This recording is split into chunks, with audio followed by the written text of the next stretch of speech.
Rusia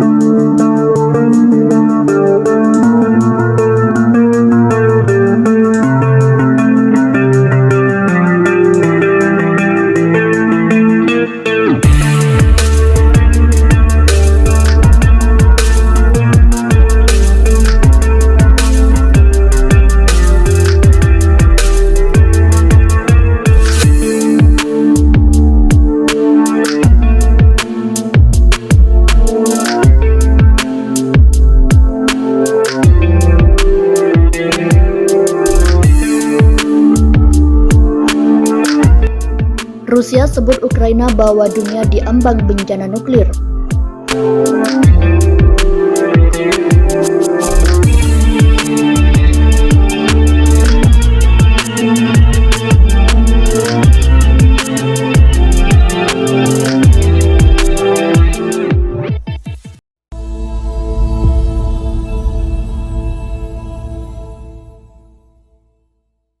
Anggota parlemen Rusia Vyacheslav Volodin pada hari Selasa mengatakan bahwa serangan yang dilancarkan oleh pasukan Ukraina terhadap ZNPP menciptakan bahaya pelepasan radiasi yang tidak dapat diterima. Sementara Amerika Serikat tampaknya tidak peduli dengan potensi kerusakan pada Ukraina dan sekutu NATO Eropanya.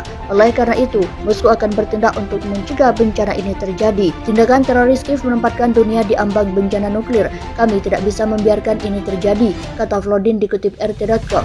Amerika Serikat mungkin jauh dari ZNPP, sementara sekutu NATO mereka di Eropa akan menderita jika terjadi pelepasan radioaktif.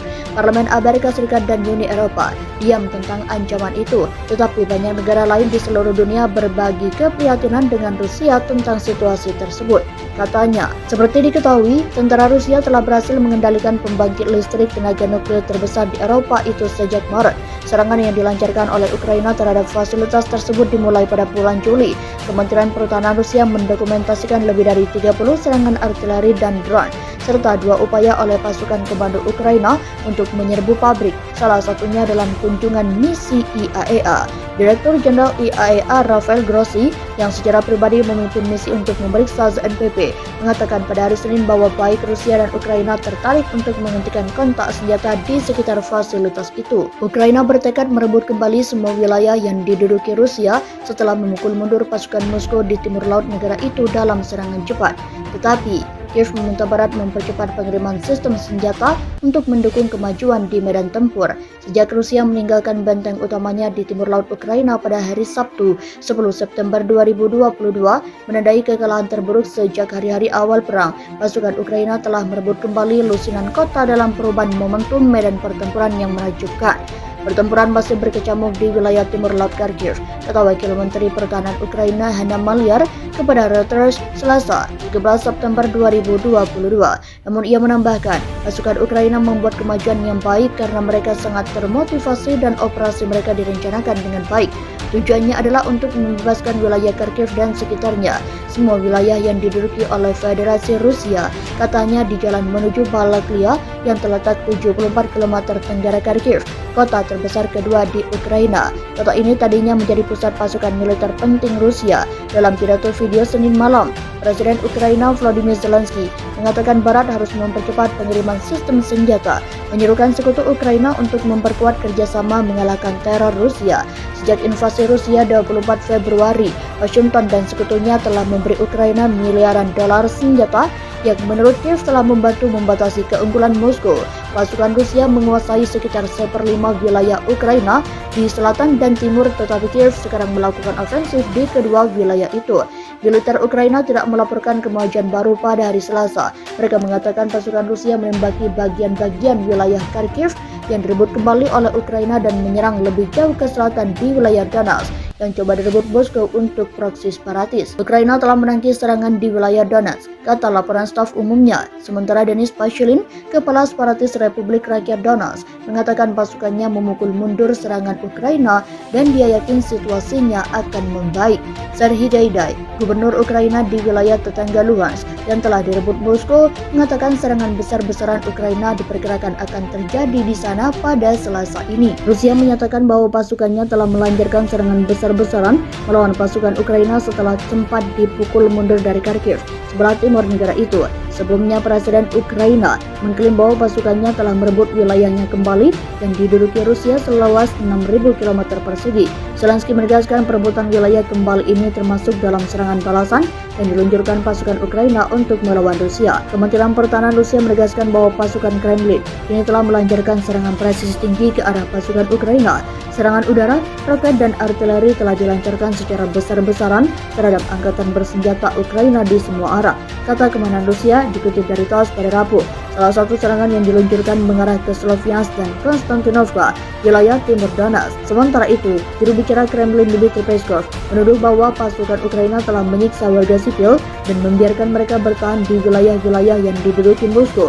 Pernyataan ini menanggapi klaim Ukraina yang mengaku menemukan 4 jasad warga sipil dengan tanda-tanda penyiksaan di Zaliznychny usai berhasil merebut kembali daerah tersebut dari Rusia. Tentara Angkatan Bersenjata Ukraina mengendarai kendaraan peluncur roket otomatis saat berlatih di wilayah Kherson, Ukraina dalam foto handout yang dirilis pada Selasa. Pada akhir Agustus kemarin, penasihat Presiden Ukraina Volodymyr Zelensky, Oleksiy Arestovich, mengatakan bahwa pasukannya telah menembaki kapal feri yang digunakan Kremlin untuk masuk pasukan Rusia di wilayah Kherson.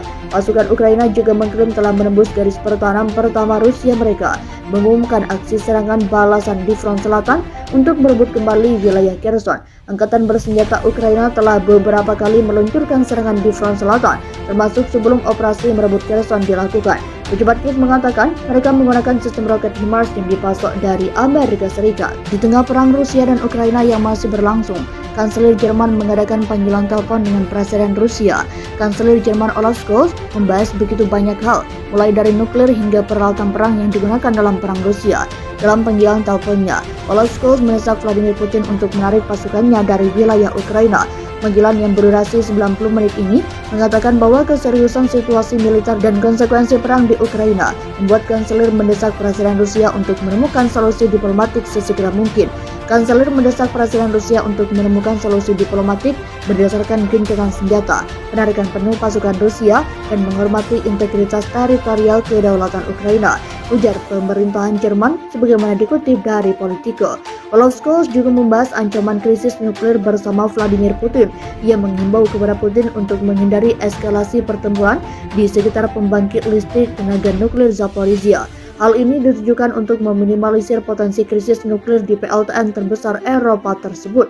Kemudian Jerman juga menyerukan kepada Putin untuk memberlakukan tawanan perang sesuai dengan Konvensi Jenewa. Berita seputar panggilan telepon antara Olaf Scholz dan Putin ini dikonfirmasi oleh Kremlin. Kremlin dalam panggilan tersebut menuduh Ukraina sebagai dalang dari kekerasan yang berkelanjutan. Kremlin juga menuduh Ukraina menyebar klaim palsu tentang kesepakatan Laut Hitam. Politico mencatat panggilan telepon ini bersamaan dengan datangnya kritik atas keraguan Olaf Scholz dalam meningkatkan dukungan militernya untuk Kiev. Jerman merupakan negara pengekspor senjata terbesar kelima di dunia. Negara tersebut memproduksi tank tempur Leopard yang legendaris, dan industri pertahanannya juga memiliki persediaan besar kendaraan tempur infanteri Marder. Sayangnya, di saat Ukraina tengah mencapai kemajuan besar di perang Rusia dan Ukraina, Jerman malah mengundurkan pasukan peralatan perangnya. Berlin menolak untuk mengirimkan kendaraan-kendaraan tersebut ke Ukraina. Pemerintah Ukraina tentu saja menanggapi hal tersebut dengan kekecewaan. Menteri Luar Negeri Ukraina Dmytro Kuleba mengatakan bahwa Jerman tak mau mengirimkan bantuan senjata karena ketakutan dan alasan yang abstrak. Sinyal mengecewakan dari Jerman, sementara Ukraina membutuhkan tank Leopard dan Marders sekarang untuk membebaskan rakyat dan menyelamatkan mereka dari genosida, tulis Kuleba dalam tweetnya. Tidak ada satupun argumen rasional tentang mengapa senjata ini tidak dapat dipasok, hanya ketakutan dan alasan abstrak. Apa yang ditakuti Berlin dari Kiev, sambungnya.